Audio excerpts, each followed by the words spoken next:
Ayan!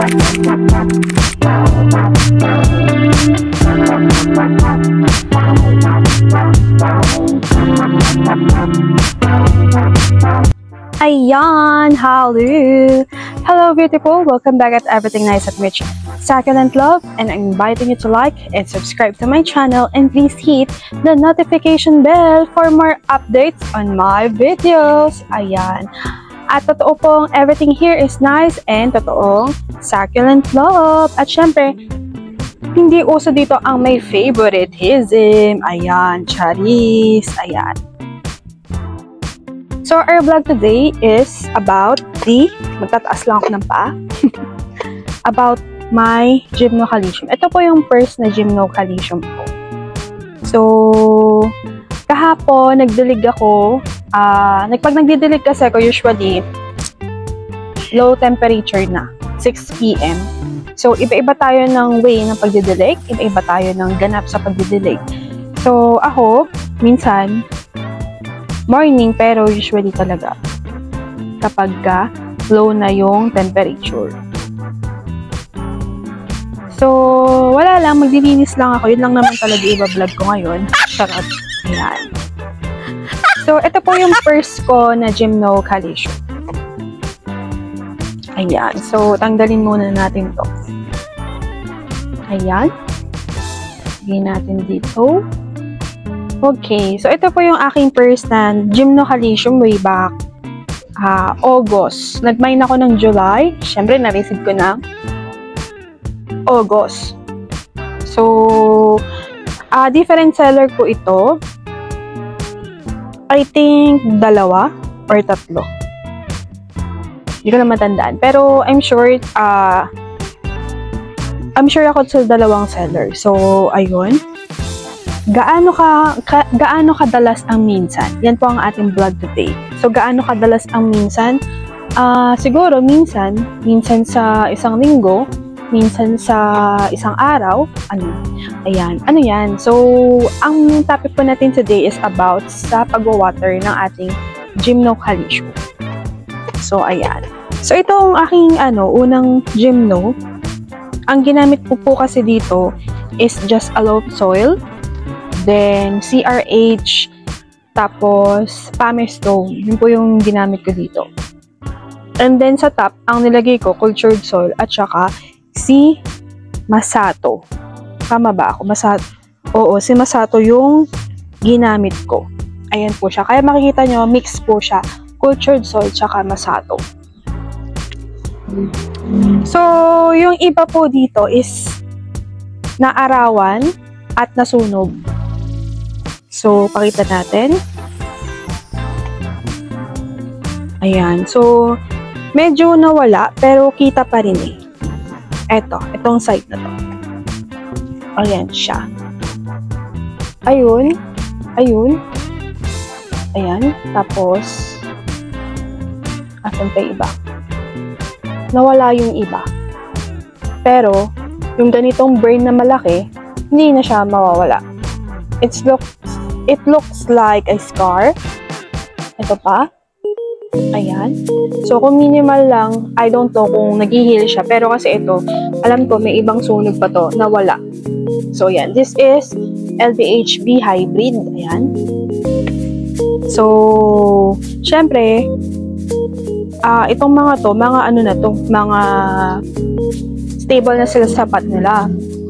So, nagtataka nga ako, bakit yung mga yung dito ko lang mga gymno is, ang tagal nila mag-roots, pero sila, okay naman. So, hindi ko alam, baka sa soil, baka sa klase ng gymno, pero halos ganito din naman. Pride HI, LBHB, hybrid, ayan, Mihano, and the, ano pa ba? Ayun. So, yung mga gymno na ganito, madali lang naman paugatin. So, ito, parang Pride Richard, hindi, LBHB. Yun, meron siyang scar. Dahil nasunog siya. So, ewan ko kung babalik to in the meantime, pero I don't think so. Baka ganyan na siya talaga. So, So, gaano ka kadalas magtubig? Ngayon, mainit. Sobrang init. So, pag nagtutubig ako, every 2 days kapag naka-expose sila sa araw. Ito, naka-expose to sa araw with the UV plastic. Doon sa aking plant rack, kasi doon sa plant rack, ang araw po is 10 onwards. 10 a.m. hanggang hapon na. So, mainit, di ba? Ayun. So, ito pa yung isang nasunog. Ayan. Di ba, nakikita nyo naman? So, yung ganito, okay lang naman, nandyan lang naman siya. So, I don't know if in time, hindi ako sure doon kung babalik. Pero, yun nga, tingin ko hindi na. Pero, kapag napawal-rooted mo yung gymnocalycium mo at nagdilig ka, maganda silang tingnan. Chubby silang tingnan. So, ito, ayan, chubby silang tingnan kasi tinatabigan ko sila lagi. So, kapag well exposed ang iyong gymnocalycium sa araw, mas tubigan mo para mas ma-hydrate sila, less water at pinaaraw mo. Madi-dehydrate of course and mas mababurn sila. So, kailangan kung nakaaraw ang iyong gymno, mas tubigan mo siya para kayanin niya yung init. Pero wag naman to the point na harmful na yung araw 11 a.m. Sige lang, di ba? Pinapaarawan mo pa rin. Masusunog talaga yung gymno mo. So ito, nagulat na lang ako, bigla siyang lumaki. Kasi hindi ko to nakikita, bandang dulo to sa plant rack. So, malaki na siya. So, paglabas ko lang nung plant rack, yung nag-vlog ako na kung paano ako mag-water, yung nagsha-shower, nagulat ako, ganito na pala siya kalaki. Ayan.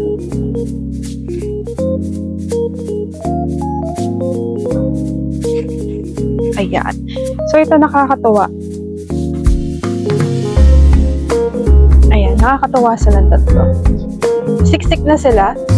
And, by hydrating and, ayun, more water, ganyan sila. Sobrang cute nila. Taba nila. Ayan. So, gamitan ko lang ng pang-blush on na brush. Ayan. And yung top po nito is the Masato. So, maganda rin naman yung Masato.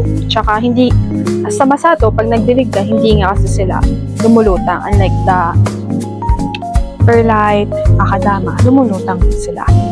So, ayun. Tapos, Bunny Poop yung nilagay kong fertilizer way back. August pa. Ayan.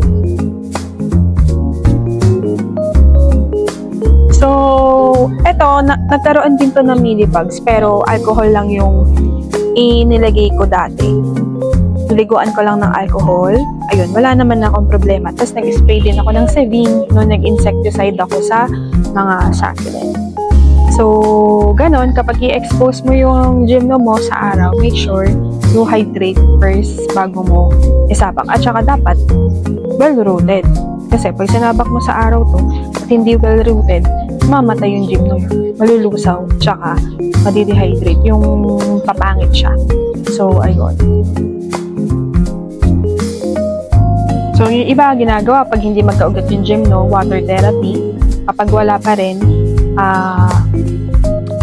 rooting hormone. So, ayun. Meron pala akong ipapakita. Hindi ko pa kasi natatanim yung iba kong astro from leaf and bell at saka yung gymno. So, naka-air dry lang sila for 2 weeks na. 2 weeks mahigit na. Ayan, wait lang.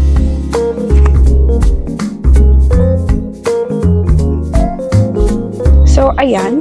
Pakita ko lang. So, ito, naka-air dry lang sila. So, meron na siyang mga roots. So, pwedeng ganyan. I-air dry niyo yung inyong gymno. Tapos, magkakaroon na sila ng roots. Preferably na mahangin sa part na paglalagyan mo. Huwag mo namang ipaano sa araw. Hanech. Susunugin mo naman. Ayan. So, may mga sprout sila. So, yung iba, ganun yung ginagawa. Ako kasi, naghihintay ako ng pot. So, ayun. Ayan. Meron na silang mga new roots. Ayan. Nakikita nyo. Ewan ko kung nakikita nyo.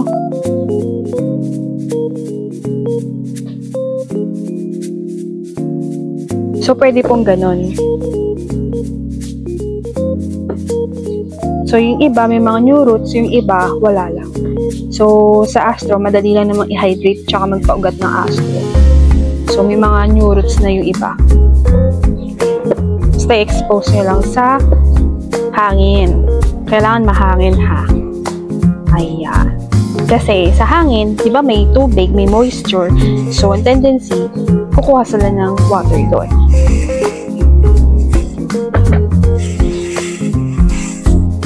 So, magwa-water na ako sa kanila ulit kasi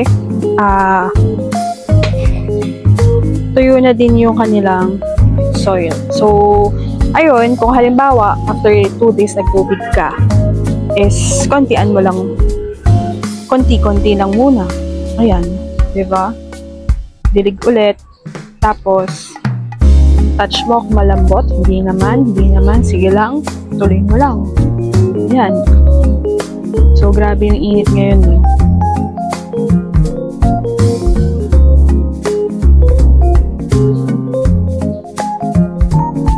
Ayan, tumapon sa akin, kaloka. Nagdilig po ako kagabi. Didilig na naman ako. Kapag well-rooted nyo yung gymno, tapos nag-hydrate kayo ng madalas, ay, ang chubby nila, ang ganda nilang tingnan. Kahit na mayroon silang burn. Ayan. So, sa astro, ayan, babad po sila sa araw hanggang hapon. So, magtutubig ako.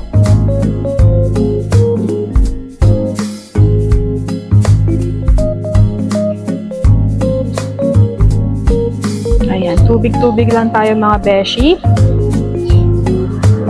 Ayan, sa ligid-ligid lang.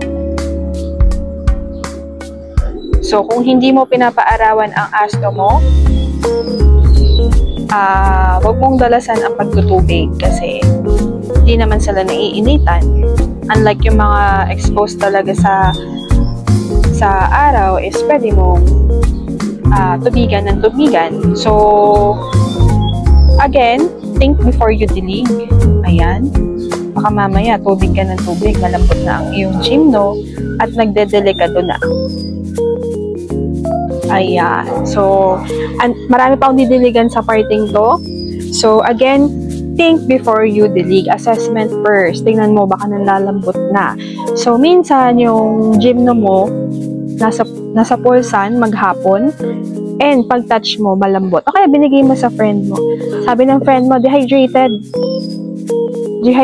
yung gymno. So, sabi niya. So, hindi porke malambot, syempre, pag-isip ka rin, kung maghapon sa araw at nanlambot, syempre, na overexposed na sa araw. So, pag ganon, i-shaded area mo muna. Paano kung katutubig mo lang kanina, tapos biglang ganon, diba? So, yun.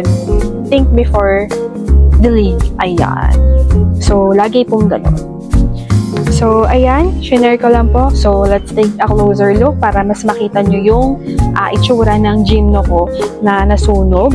Pero, mas okay na sila ngayon kasi dati talagang kawawa naman, ganun. So, ayun.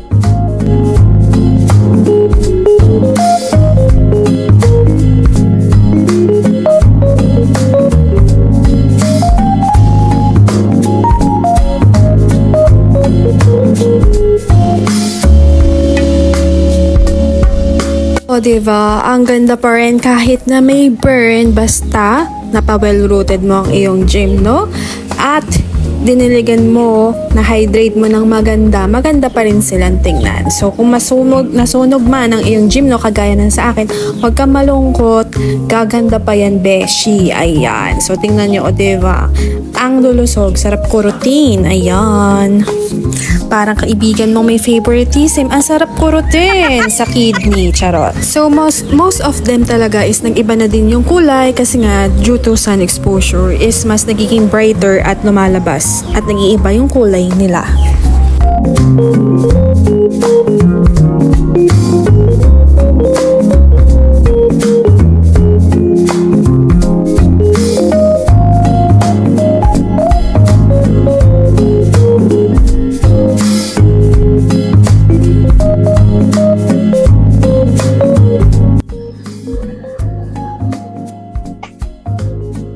Ayan. So, thank you for watching at Everything Nice at Mitch Succulent Love. Your nurse Plantita saying, God bless po at lagi mag-ingat. See you again tomorrow at 7 p.m. for more care and tips for Astro, Gymnocalcium, Succulent, Haworthia, Aloes, Bonsel, ano pang gusto nyo, ayan. So, ayun, see you again for another refati, another unboxing, or another dilig session with my collection. So, thank you sa mga naka-appreciate ng aking collection. Sa nag-i-enjoy din sa aking vlog. Maraming salamat po sa hindi naboboring sa aking vlog. Thank you so much po. Ayan. So, more aliw sa ating vlog, and once again, thank you so much and have a good day and more blessings to come sa ating family and friends. So, yun lang. God bless.